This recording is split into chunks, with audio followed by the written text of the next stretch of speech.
Welcome to what might possibly be one of the most haunted cemeteries here in Oregon.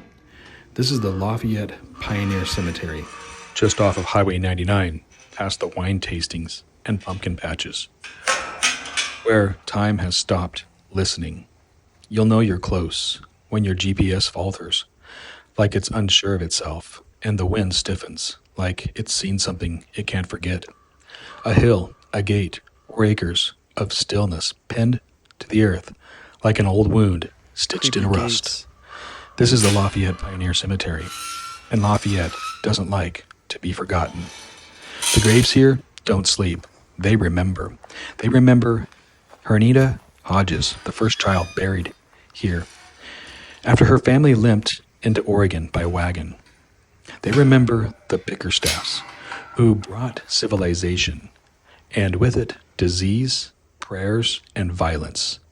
The stones remember every last cough, oath, and scream, whispered into roots, but mostly, they remember the curse. The town says it's buried, but it burned 3 times. The old ones say it was a mother's scream that lit the match.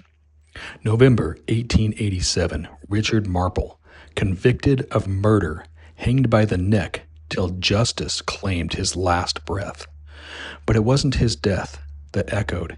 It was the woman beside the gallows, his mother, eyes like iron and a mouth full of vengeance. This town will burn, she cursed, hissed in grief and magic. They said she was a witch. They said she slept in the cemetery with her back to the stars and her hands clenched around the earth. No records prove it. No trial, no pyre. But curses don't need documentation. They just need witnesses. You won't find her name on a stone, but she is there, and she does not forget. Sometimes when the moon hangs low, you'll see figures move where no figure should be. A woman in a century-old lace standing between rows of gravestones like a librarian lost in her own index. No face, no intention, and sometimes you're not welcome. You'll hear her whisper, "Run home," and you will. But she's not alone. There's another spirit here. Softer, sadder, scented roses and the past. Her name was Lena Imus. In 1908, she left her life in silence, a suicide, in a house that would become a winery. Her ghost has a refined taste. She drifts through tastings and cellars, watching politely as strangers sip their way through her legacy. But when the tasting ends and the glasses are empty, she walks back to her grave alone. If you feel sudden coldness near the vines or hear faint laughter with no source, Lena is rehearsing her exit. But here is the thing about Lafayette. It doesn't want to be a story. It is a story. One written in soot, moss, and rusted iron. The headphones here are teeth.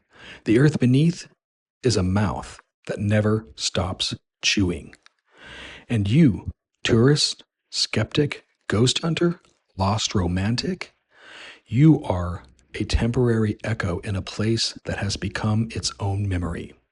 A town cursed? Yes, but maybe not by a witch, maybe by history, by grief, by the stubborn refusal of the dead to be silent.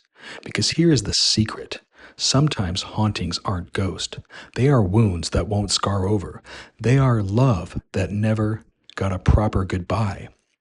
They're justice that smelled like a fire instead of mercy.